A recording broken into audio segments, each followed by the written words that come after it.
અને બહેનો જય શ્રી રામ। આજે કોરોનાએ બહુ માજા મૂકી છે, ત્યારે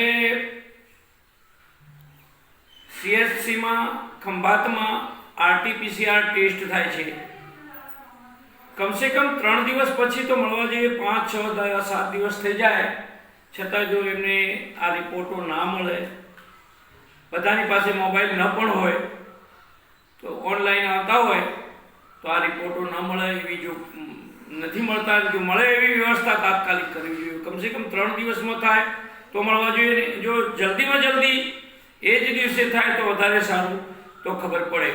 બીજું, ખંભાતમાં કેટલા માણસો મૃત્યુ પામ્યા એની પણ માહિતી મળવી જોઈએ, વિગતવાર સાચી, અને કેટલા સાજા થયા એ પણ મળી જોઈએ। કયા એરિયા ભય ક્ષેત્રવાળા છે એની જાણ કરો, પછી લોકડાઉન કરો, એ પણ સારી વસ્તુ છે।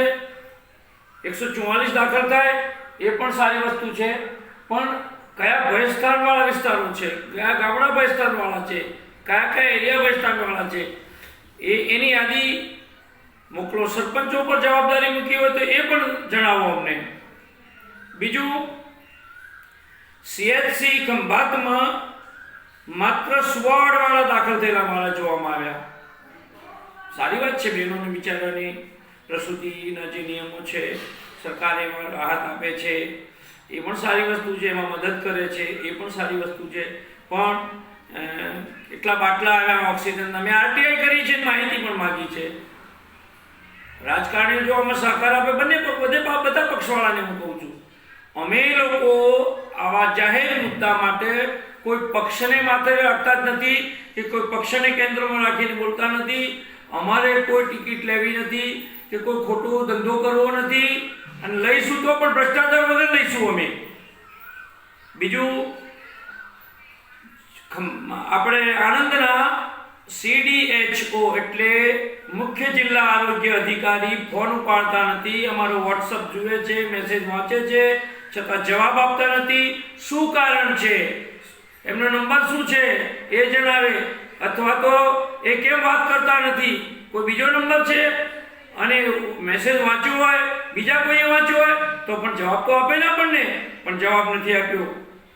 બીજું કે હું ખંભાતના BH બ્લોક હેલ્થ ઓફિસરને મળવા ગયો તો એમ કહે છે કે અમારી કોઈ સીએચસી સાથે કોઈ જવાબદારી નથી। આવું કેમ બની શકે છે? અમૃતમ વાત્સલ્ય કાર્ડ જો આપણે રિન્યુ કરવું હોય કે લેવું હોય તો ત્યારે આપણે આવકનો દાખલો મેળવવો પડે, તો પાછું એ ગ્રામ પંચાયતમાં જવું પડે, ફોર્મ ભરવું પડે, અને ફોર્મ પાછું વેચાતું ખરીદવું પડે। આ બધી પરિસ્થિતિ છે, અને પછી એમાં પણ ખોટા માણસો આવકના દાખલા લઈ જાય, એ પણ પરિસ્થિતિ છે।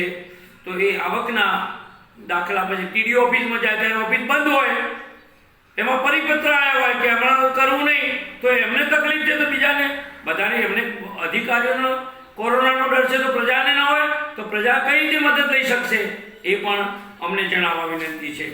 બીજું કે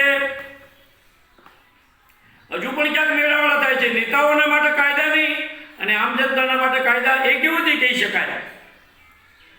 હું મારા જન્મભૂમિમાં મહેસાણા જિલ્લામાં ગયેલો, ત્યારે નવરાત્રી વખત ગયેલો, તે બધા માસ્ક પહેર્યા વગરના ગયેલા હતા, અને મેં માસ્ક પહેર્યો ત્યારે લોકો મારી મસ્કરી કરતા હતા કે ભાઈ હવે ભગવાનની કૃપાથી ના થાય આપણા ગામડાઓમાં, પણ ભયંકર રીતે થયો ને ઘણા માણસો મરી ગયા, ઉપર મારી દ્રષ્ટિએ તો 20 થી ઉપર માણસો ગુજરી ગયા છે। તો આનું કારણ કે આપણે માસ્કનો વિરોધ કરી શકાય નહીં ને અવગણીને પણ ન શકાય।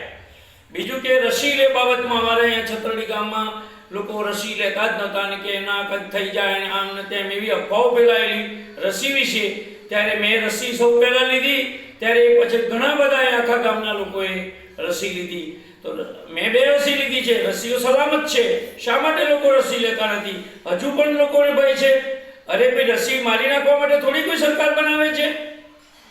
અને જો નરેન્દ્ર મોદી જો રસી લેતા હોય, રાષ્ટ્રપતિ રસી લેતા હોય, અધિકારીઓ રસી લેતા હોય, ડોક્ટરો રસી લેતા હોય, તો પછી રસીનો શું વાંધો છે? તો એ રસી લેવી જોઈએ, મારું એવું માનવું છે। અને ડોક્ટરોના વિદ્વાનો સાથેની ચર્ચા મુજબ કે જેણે રસી લીધી છે ને એ લગભગ મૃત્યુ નથી પામતા। કોઈ અપવાદ કેસ હોય એ પરથી નેગેટિવ વિચારો ના કરી લેવાય। માટે કોઈએ રસી પણ મુકાવવી જોઈએ. ઘણીવાર મારા રૂમમાં બેઠો હોય ઘણા માણસો આવે ને સીધા જ રૂમમાં બેસી જાય, અરે ભાઈ કોરોના છે, દૂર ઊભો રહે ભાઈ. માણસો આ વાતને સમજતા નથી. ભણેલા ગણેલા માણસો મેળાવડા કરે, લગ્ન ઊભા કરે, મોટા મોટા ધાર્મિક મેળાવડા કરે, માતાજીના કામ કરે, હનુમાનના કામ કરે. અરે ભાઈ અત્યારે મેળાવડા તમારે ક્યાં જવાના છે? ભગવાન ક્યાં જતા રહેવાના છે? જે ભગવાનના માટે મેળાવડા કરો છો ભગવાન તમને કોરોનામાંથી નહીં બચાવી લે. તમારી બેદરકારી છે એમાં. ભગવાન પણ કહે છે કે તું તારી કાળજી રાખીશ તો જ હું તારી કાળજી રાખીશ. તું મારી કાળજી નહીં રાખી શકે, તું તારી પોતાની કાળજી નહીં રાખી શકે તો હું પણ તને મદદ નહીં કરી શકું. તો સજ્જનો, અને અમે તો કેટલાક લોકો ફોટા પડાવવા માટે જાય અને એક બે દર્દીનું ઉદાહરણ લઈને ફોટા પડાવી દે. અરે તમે 10-15 દર્દીઓને મળો, એના ઘરે જાઓ, એને મદદ કરો. અને મરજીવ્યા થઈને નેતા હોય તો જવું જોઈએ. ડૉક્ટર અને નેતાએ તો મરજીવ્યા થઈને હોસ્પિટલોમાં જઈને સેવાએ લાગી જવું જોઈએ. માત્ર ચૂંટણીલક્ષી ના રહેવાનું હોય એમને. જે પ્રજા વોટ આપે છે એ પ્રજાને જો મદદ તમે ના કરી શકો, કોઈ નિર્દોષને ત્રાસ થતો હોય એમાં ના થઈ શકો, કોઈને સારવાર ના મળી શકતી હોય, તમે જો એમાં મદદ ના થઈ શકો તો તમને ચૂંટવાનો શું અધિકાર છે? તમને કોઈ પણ પક્ષવાળાની વાત કરું છું. હા, હું મોદીજીનો ચાહક છું, પણ મોદીજીની જે ખામીઓ છે એની સામે નાગરિક તરીકે, નાના નાગરિક તરીકે મારી ફરજ છે કે રજૂ કરી શકું છું. હું સત્ય ડે ચેનલવાળી બેન બોલે છે કે તંત્ર તંત્ર તંત્ર, પણ અધિકારીઓ પણ ક્યાંક જવાબદાર હોય છે, નેતાઓ પણ જવાબદાર હોય છે અને બધા પક્ષો પણ જવાબદાર હોય છે. એક સામાજિક સંસ્થાઓ, ધાર્મિક સંસ્થાઓ આમાં મદદ કરે છે, ત્યારે વળી એમ કે મંદિરોને દાન ન આપો. અરે ભાઈ, મંદિરોમાં દાન આપો તો સારા સારા માણસો મદદ કરે છે. ટાટા બિરલાને બધાને ગાળો દેનારાઓ, અંબાણીને ગાળો દેનારા, પણ એ જ લોકો મદદ કરે છે. તો સારી વસ્તુ પણ જુઓ, તમારો એપ્રોચ પોઝિટિવ રાખો. સજ્જનો, વધારે કહેવાયું હોય તો ક્ષમા કરજો. કોઈની લાગણી દુભાવવા માટે મેં કઈ વાત કરી નથી. એક રાષ્ટ્રીય ભાવનાથી આ વાત કરી છે. છતાં કોઈની લાગણી દુભાતી હોય તો હું ક્ષમા માંગુ છું પરમાત્મા પાસે. આભાર, ધન્યવાદ.